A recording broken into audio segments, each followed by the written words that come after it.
یادیں مدھم تو پڑ سکتی ہے لیکن مٹائی نہیں جا سکتی۔ کبھی بچھڑنے کے بعد بھی کچھ لوگ ہمیں یاد آتے ہیں۔ وہ زخم جسے ہم بھرا ہوا سمجھتے ہیں وہ پھر سے فقط ایک یاد سے تازہ ہو جاتا ہے، اور تب ہمارا جی چاہتا ہے کہ ہمیں کوئی سننے والا ہو۔ دنیا میں سمجھانے والے تو بہت ملتے ہیں لیکن سننے والا کوئی نہیں ملتا۔ پھر ہم اللہ کی طرف بھاگتے ہیں کیونکہ دل جانتا ہے کہ وہ سنے گا، وہ سمجھے گا۔ اللہ ان زخموں کو کبھی کبھار اس لیے تازہ رکھتا ہے تاکہ ہم اس سے دور نہ ہو جائیں، تاکہ ہم اسے بھول نہ جائیں۔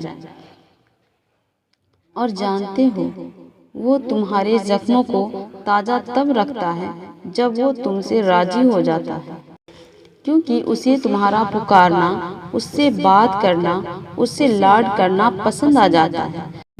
جو تکلیف کا وقت گزر گیا وہ اب لوٹ کر نہیں آئے گا، اور جو گزر رہا ہے وہ اب گزر جائے گا۔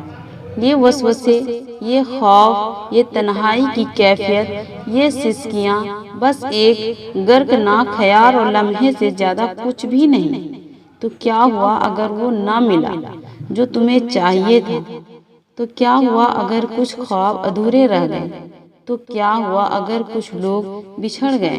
یہی زندگی ہے، اور اللہ جانتا ہے تم کب کب بکھرے اور کب کب تم نے کن کن ٹکڑوں کو صبر سے واپس اٹھا کر رکھا۔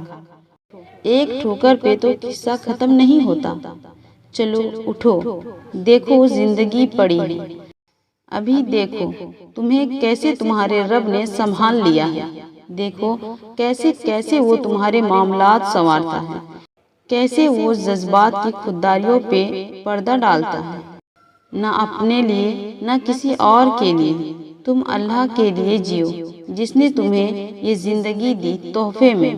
اس کی محبت کا حق ادا کرو۔ وقت سے پہلے کچھ نہیں ملے گا۔ اللہ نے ہر چیز پر وقت مقرر کر رکھا ہے۔ وقت سے پہلے کبھی دوڑنا نہیں چاہیے۔ کامیابی ملتی ہے آہستہ آہستہ قدم لینے سے۔ جو وقت سے پہلے دوڑ جاتے ہیں وہ خالی ہاتھ واپس آیا کرتے ہیں۔ بکھری چیز کو بکھرا رہنے دو، وقت آئے گا تو وہ خود ہی سمٹ جائے گی۔ خود ہی الجھ جانا خود پر ہی ڈیپینڈ کرتا ہے۔ ہم خود کو خود ہی الجھا دیا کرتے ہیں۔ وقت سے پہلے چیزیں مانگتے ہیں۔ وقت کی رفتار بہت تیز ہے لیکن آتا اپنے وقت پر ہی ہے۔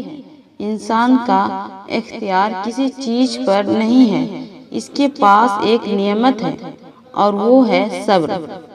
اس کے پاس ایک نعمت ہے اور وہ ہے صبر۔ سہنا سیکھو، خود کو صبر کرنے والا بنو۔ تمہارا صبر ہی تمہاری سب سے بڑی طاقت ہے۔ صرف اس لیے کہ ابھی تک تمہیں منزل کا پتہ نہیں مل سکا، اس کا مطلب یہ تو نہیں کہ تم مایوس ہو کر چلنا ہی چھوڑ دو۔ صرف اس لیے کہ تم اب تک یہ جان نہیں سکے کہ تمہارے لیے کیا بہتر ہے اور کیا نہیں۔ اس کا مطلب یہ تو نہیں کہ تم دعا کے لیے ہاتھ اٹھانا بند کر دو۔ تم جس سے رابطہ رکھنا چاہتے تھے اس سے رابطہ نہیں رہا تو اس کا مطلب یہ تو نہیں کہ تم اللہ سے ہی رابطہ توڑ دو۔